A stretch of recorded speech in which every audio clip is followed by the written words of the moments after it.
읽어주는 교과 제2과 불붙은 떨기나무 7월 12일 안식일의 일몰 시간은 오후 7시 54분입니다. 기억절입니다.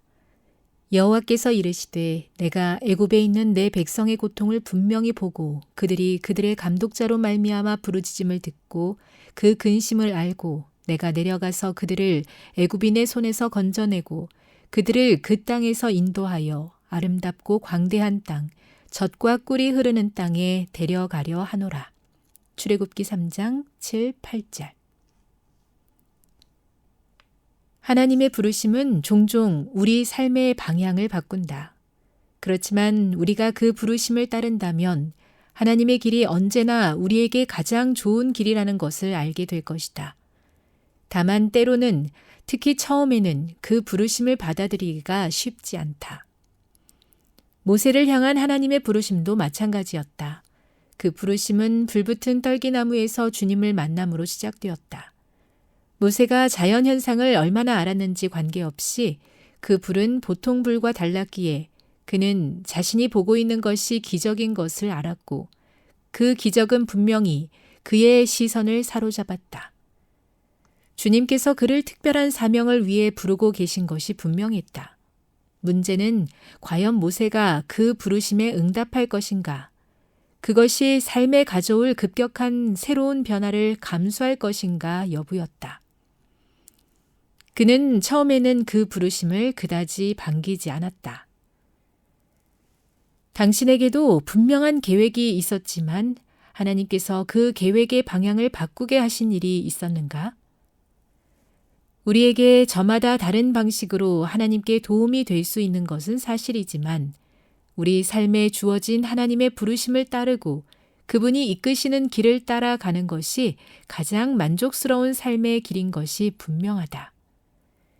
그 길이 항상 평안한 것은 아니며 모세에게도 쉬운 길이 아니었지만 하나님께서 우리를 당신의 길로 부르시는데도 우리 자신의 길을 가는 것은 얼마나 어리석은 일인가.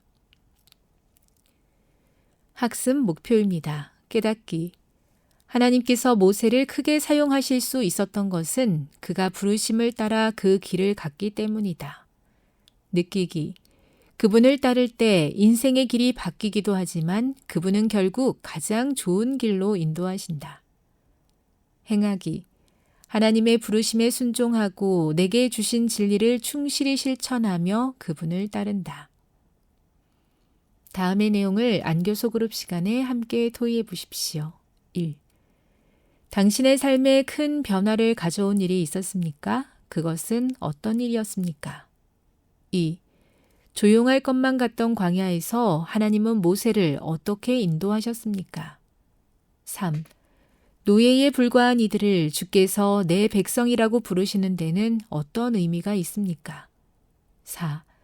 하나님의 이름을 묻는 모세에게 주신 대답은 어떤 의미가 담겨 있습니까? 5. 모세의 변명을 대하시는 모습에서 우리는 인간을 향한 그분의 어떤 모습을 알 수 있습니까? 6. 사명을 가지고 애굽으로 가던 모세가 죽을 뻔했던 이유는 무엇 때문입니까? 7. 모세가 하나님과 함께 놀라운 일을 할 수 있었던 이유는 어디에 있었다고 생각합니까? 결론입니다. 하나님의 부르심은 인생의 길을 바꾸지만 우리가 부르심을 따를 때 하나님께서 우리를 가장 좋은 길로 인도하심을 알게 될 것이다. 하나님은 모세를 찾아와 내 백성을 이끌라고 부르셨지만 그는 여러 이유로 변명했다. 하나님은 모세를 자비로 대하시며 함께 하심을 약속하심으로 그를 세우셨다. 그러나 하나님의 부르심을 따르기 전에 그에게는 온전한 순종이 필요했다. 하나님께서 모세를 크게 사용할 수 있었던 것은 그가 하나님의 부르심을 따라 그 길을 갔기 때문이다.